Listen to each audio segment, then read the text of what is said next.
Ever catch yourself looking at, like some super successful person and thinking, hey, I could do that. Yeah. Why not me? It's easy to get caught up in those stories, right?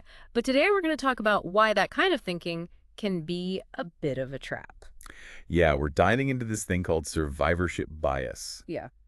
And it's way more common and honestly, way more impactful than most people realize. Survivorship bias is kind of sneaky, you know? It plays on how our brains naturally zero in on the winners, the successes, the things that made it. Right, like we see the flashy highlight reel, but not the whole, behind the scenes game film. Exactly. And because of that, we miss out on a lot of crucial information. So how does that actually mess with our decisions?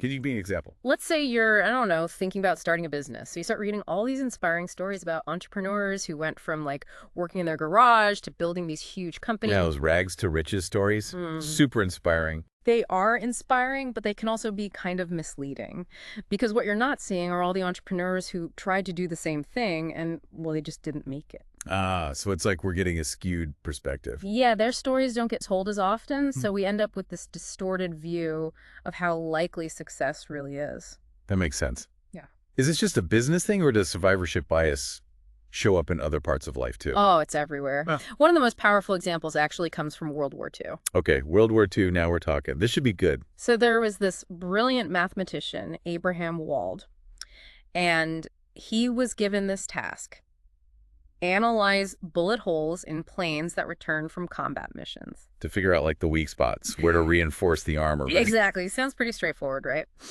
But Wald, he realized that everyone was only looking at the planes that survived, Meaning. meaning they were missing a huge chunk of the data. What about the planes that didn't make it back? The ones that got shot down. Yeah, and those planes probably had damage in areas where the surviving planes didn't have bullet holes. Oh, wow. So the missing data, the planes that didn't survive, that was actually the key. It completely changed how they approached the problem.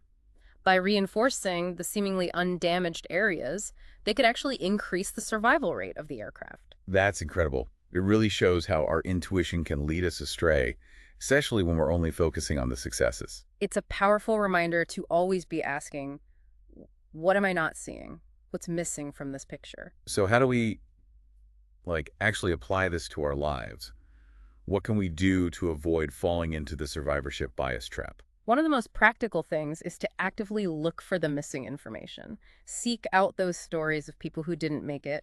Right. Read criticisms. Look for dissenting opinions. So it's about getting a wider perspective. Right. It's about challenging those easy assumptions. That way you're not just blindly following the crowd. You're making me think about when I was younger, just starting out.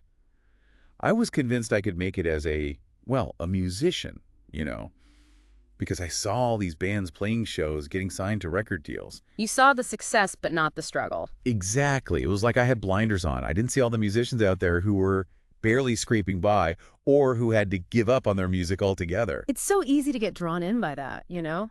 The romanticized version of things. But that's where understanding survivorship bias comes in. It helps us make more grounded, more realistic choices. Not just about careers either, right?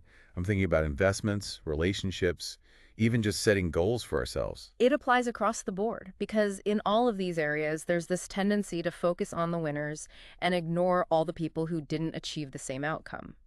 So what's the one thing you want our listeners to take away from this deep dive? The one thing they should remember? I think it's this.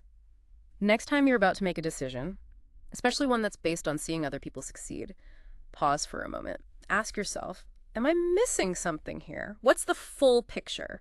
Because what we see on the surface, the success stories, that's not always the whole truth. Exactly. And by digging a little deeper, by looking for what's hidden, we can make choices that are smarter, more informed, and ultimately way more likely to lead to the outcomes we want. I love it. So next time you see a wildly successful whatever, remember, there's just one side of the story. There's always more to it. Always more to it. That's survivorship bias in a nutshell. And on that note, we'll wrap up this deep dive. Thanks for joining us, and we'll see you next time for another fascinating exploration.